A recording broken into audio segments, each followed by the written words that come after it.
students are also going to be learning about the first row D block elements, okay?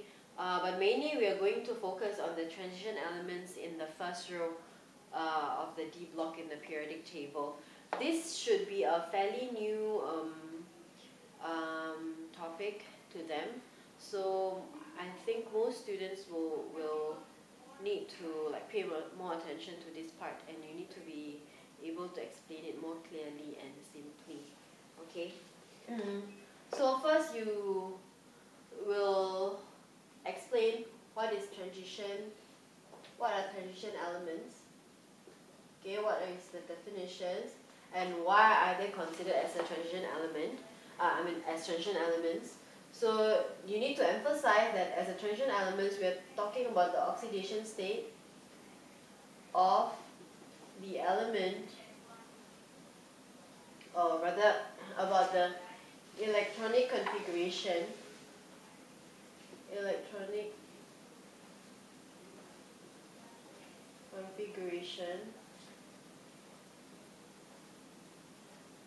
of the element in their common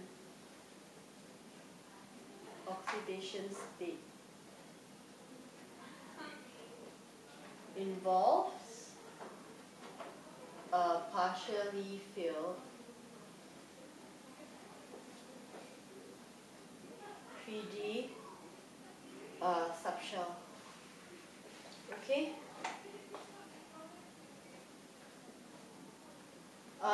So always emphasis is about the oxidation state in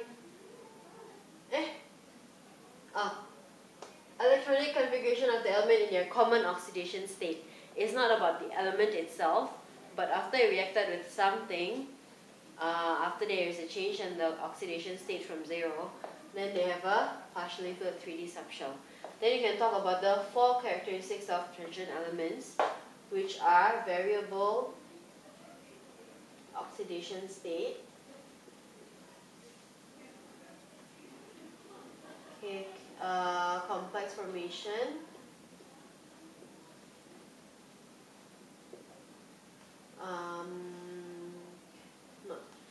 colored compounds, and catalytic property. Meaning that the transition elements will be exhibiting these 4 characteristics, okay? So you need to be able to explain why there is a variable oxidation state, why it will form complex, and then in the complex formation you need to be talking about ligands. Okay, you need to be talking about coordination number, how to find oxidation state of element in a complex. So these are just some of the subtopics that you need to be explaining to them. And then colored compounds, it used to be the most asked question in this topic, why the first row D block elements, why transition elements form colored compounds. So you need to be able to teach your students how to do that. Okay, like some important point will include partially filled 3D subshell. Okay, and then ligand causing DD splitting. Okay, and then electron transition from lower level to higher level. Absorption of energy corresponding to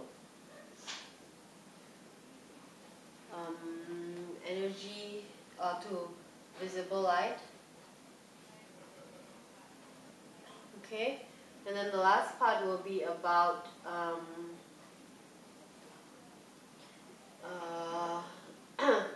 complementary color.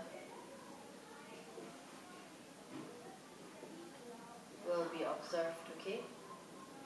So usually, these are the 5 points. They won't give you 5 marks for this. They will see if once you have like 3 points, then they'll give you 3 points. Yeah. Then the last one will be about catalytic properties. So you need to be explaining about homogeneous,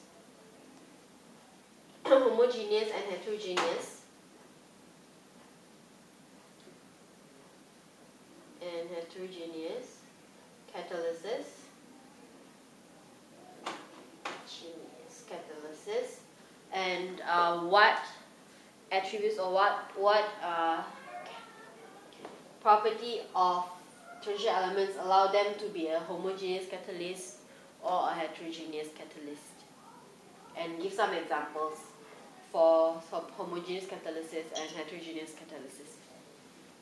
That's all for chapter 3.